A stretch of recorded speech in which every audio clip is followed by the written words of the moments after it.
आज स्थिति हम लोग का ऐसा हुआ है कि पिताजी बीमार पड़ गए हैं, दिखाने के लिए पैसा नहीं है।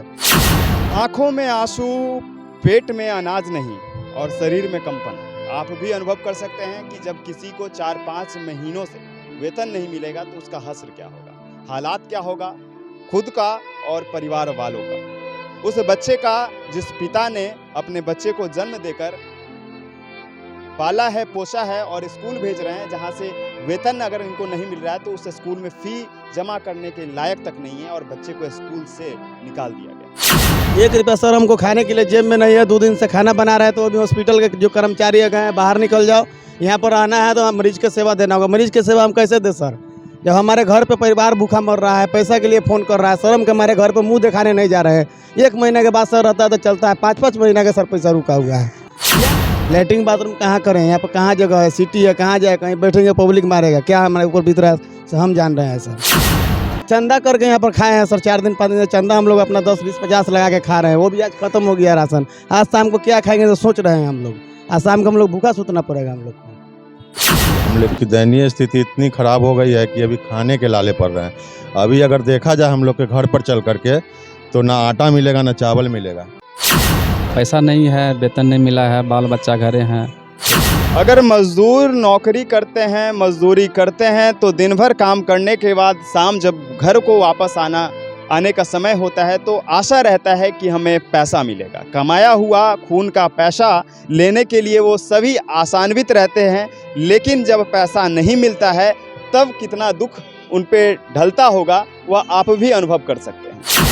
तो हर परिवार को उम्मीद लगा हुआ था कि पापा पैसा करें, बेटा लोग का उम्मीद था पैसा मिलेगा पापा के तो हमको कपड़ा ले देंगे, किताब ले देंगे, कॉपी ले देंगे, स्कूल में से जो टीचर निकाल दिए हैं उनको पैसा दे करके फिर हमको पढ़ाएंगे।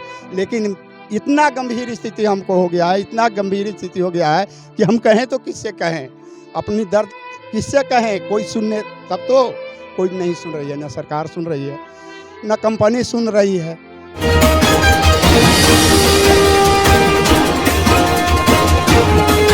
नमस्कार, दिव्य नेशन देख रहे हैं आप। आज ये आपका इंतजार था। यह गर्दनीबाग की धरना स्थल जो है सब लोगों को एक एक करके इस गर्दनीबाग के धरना स्थल पर आने पर मजबूर कर दिया है। चाहे वह सरकार की लापरवाही हो, चाहे वह किसी सिस्टम की लापरवाही हो, जिस वजह से सभी लोग जो है इस क्रांतिकारी धरती, हड़ताल की धरती, प्रदर्शन की भूमि गर्दनीबाग में आते रहते हैं अपनी आवाज़ों को सरकार तक पहुंचाने के लिए। अनिश्चितकालीन धरना पर आज फिर से मजबूर हो चुके हैं यह सारे एम्बुलेंस कर्मी, एम्बुलेंस टेक्नीशियन और एम्बुलेंस हेल्पर, यानी कि 3 लोग जो एम्बुलेंस में कंटिन्यू ड्यूटी करते हैं, वो सभी 3 लोग जो हैं आज गर्दनीबाग के धरना स्थल पर अपनी मौजूदगी दिखा रहे हैं इस वजह से कि इनको 4 महीने का वेतन नहीं मिला है। इसी जंग को लेकर आज यहाँ पर यह सभी मौजूद हैं। हम जानने की प्रयास करते हैं कि क्या कहाँ तक सरकार इनकी बातों को सुनी है। आज तीसरा दिन है, 12, 13, 14 यानी कि 3 दिनों से यह धरना पर काबिज हैं और कहाँ तक इन लोगों की बात बनी है यह हम जानने की प्रयास करते हैं। क्या लग रहा है, कहाँ तक बात बना है? अभी तो देखिए कुछ सुनवाई नहीं हुआ है। हम लोग रोड पे 3 दिन से आज भूखे प्यासे यहाँ अपना हक के लिए लड़ाई लड़ रहे हैं। सरकार मतलब क्या बातचीत कुछ हुई है? आप लोग गए हैं या कोई सरकारी तंत्र के तरफ से कोई आए हैं, या आप लोगों को जो जिस कंपनी ने बहाली करवाई वो कोई आया है या नहीं आया पदाधिकारी अधिकारी? अभी तो कोई नहीं आ पाए हैं। कोई नहीं। सब लोग जो हैं सिस्टम से त्रस्त हैं, पस्त हैं। क्या लगता है कि ये आप लोग जो जिस मांग को लेकर आए हैं वह मांग पूरा होगा? सैलरी बकाया है, उससे कितनी तकलीफें हो रही है? ढेर सारी तकलीफों का सामना करना पड़ रहा है हम लोगों को। पैसा नहीं है, वेतन नहीं मिला है, बाल बच्चा घरे हैं, रात दिन ड्यूटी करते हैं, और कोई देखने वाला नहीं है। कोई देखने वाला नहीं? कोई नहीं देखने वाला है। हम लोग जिएंगे कैसे? मरते मरते ड्यूटी करते जाओ, ये कहाँ का नियम है? इसीलिए हम लोग धरना स्थल बैठे हुए हैं। अगर मजदूर नौकरी करते हैं, मजदूरी करते हैं तो दिन भर काम करने के बाद शाम जब घर को वापस आने का समय होता है तो आशा रहता है कि हमें पैसा मिलेगा। कमाया हुआ खून का पैसा लेने के लिए वो सभी आशान्वित रहते हैं, लेकिन जब पैसा नहीं मिलता है तब कितना दुख उन पे ढलता होगा वह आप भी अनुभव कर सकते हैं। क्या लगता है कि आप लोगों का 4-4 5-5 महीने से सैलरी नहीं मिला है, वेतन का भुगतान नहीं किया गया है, तो कब तक ये सरकार सुनेगी या फिर जो आपके कंपनी है वो सुनने पर राजी होगी? अभी तक तो हम लोगों को कोई अवशासन नहीं मिला है। 12 तारीख से हम लोग बैठे हुए हैं धरना पर, और हम लोग की दयनीय स्थिति इतनी ख़राब हो गई है कि अभी खाने के लाले पड़ रहे हैं। अभी अगर देखा जाए हम लोग के घर पर चल करके, तो ना आटा मिलेगा ना चावल मिलेगा। कोई इस स्टाफ से, कोई उस स्टाफ से, यार तुम लाओ 100 रुपया, तुम 200 लाओ, इस तरह से हम लोग अपना घर का, अपना बाल बच्चे का जीविका चला रहे हैं। स्थिति बहुत ख़राब है। और आपके चैनल से मैं बताना चाहता हूँ, कहीं से भी हम लोग को कुछ ऐसा मिले कि हम लोग का निदान हो, कि अपना फिर से ढंग से नए सिरे से अपना जीवन की शुरुआत कर सके। अगर पैसा नहीं मिल पाएगा तो हम लोग की स्थिति एकदम बद से बदतर तो हो ही गया है, आगे और भी हो जाएगा। रात दिन आप लोग धरना पर हैं या फिर दिन में रहते हैं? रात में कहाँ घर को वापस चले जाते हैं? जी नहीं, यहीं पे रहते हैं, यहीं पे रहते हैं, यहीं पे रहते हैं, भूखे प्यास। भूखे प्यासे, कोई हम लोग को सुनने वाला नहीं है। आज स्थिति हम लोग का ऐसा हुआ है कि पिताजी बीमार पड़ गए हैं, दिखाने के लिए पैसा नहीं है, कोई मदद करने के लिए तैयार नहीं। हम किसके पास जाएं, किससे हम रोएं? हर परिवार को उम्मीद लगा हुआ था कि पापा पैसा करें, बेटा लोग का उम्मीद था पैसा मिलेगा पापा के, तो हमको कपड़ा ले देंगे, किताब ले देंगे, कॉपी ले देंगे, स्कूल में से जो टीचर निकाल दिए हैं उनको पैसा दे करके फिर हमको पढ़ाएंगे।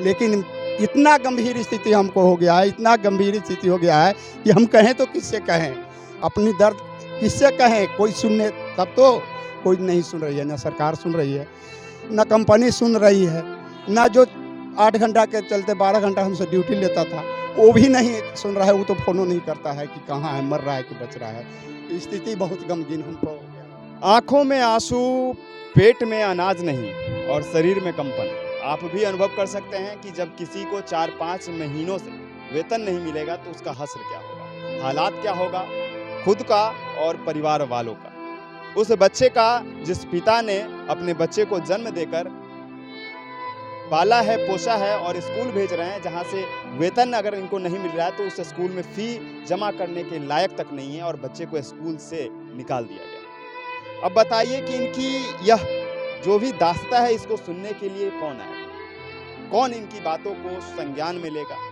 कौन इनको आश्वासन देगा? आज 4 दिन हो चुका है, 4 दिनों से दिन और रात धरना पर बैठे। क्या लग रहा है कि कौन, किससे आपको आशा लग रहा है कि कोई आएंगे, ऐसा कोई चांद निकलेगा, ऐसा कोई सूरज निकलेगा जिससे आप लोगों का निदान हो पाएगा?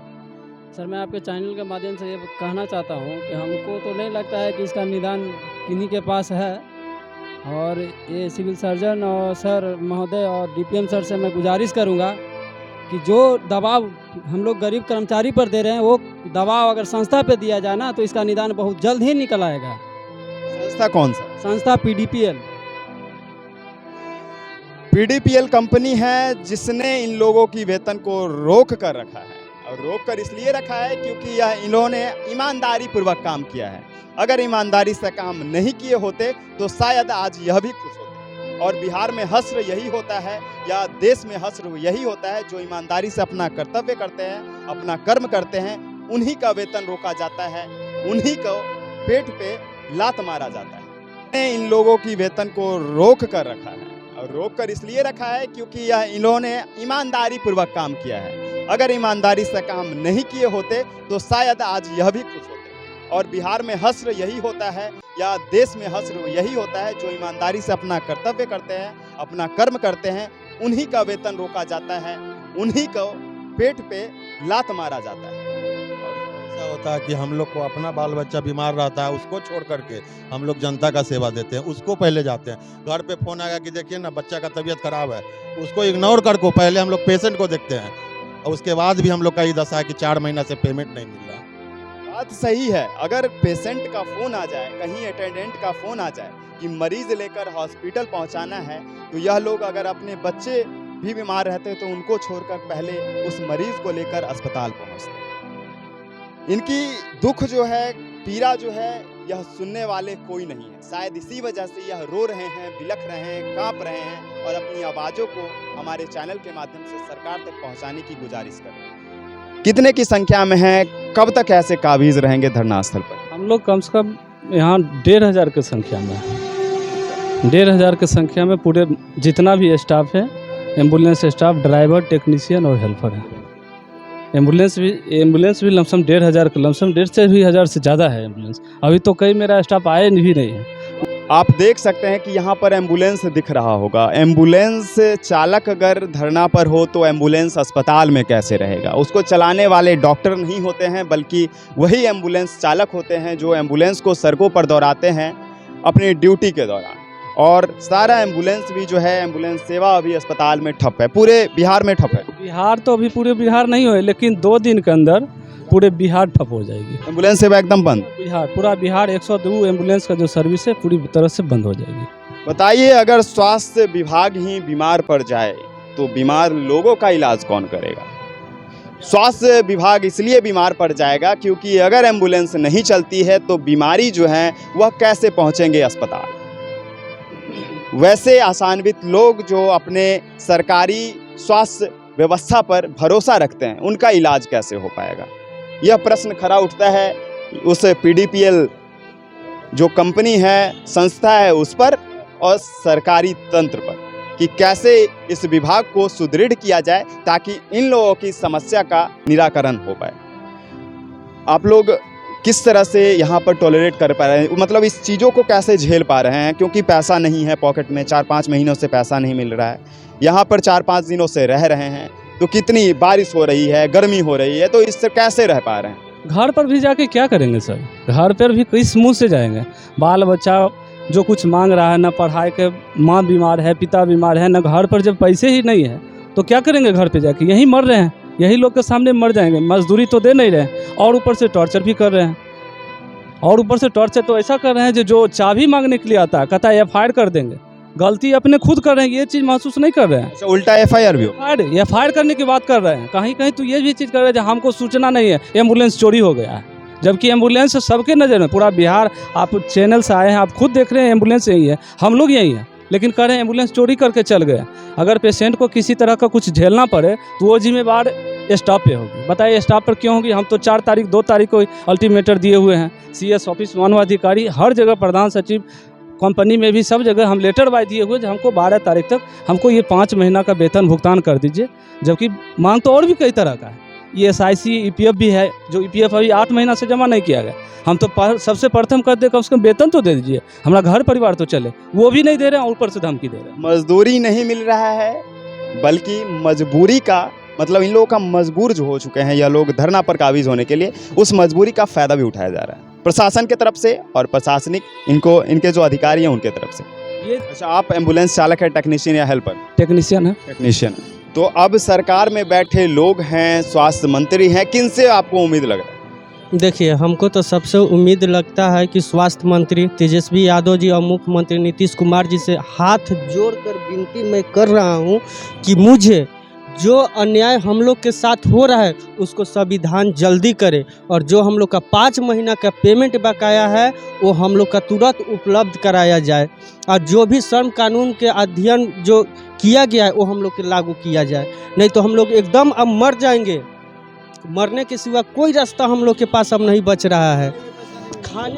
खाने के लिए भी पैसा नहीं है, हॉस्पिटल में खाना हम लोग बना रहे तो वहाँ से बाहर निकल दिया, रोड पे हम लोग बारिश में रह रहे हैं, कहाँ जाए?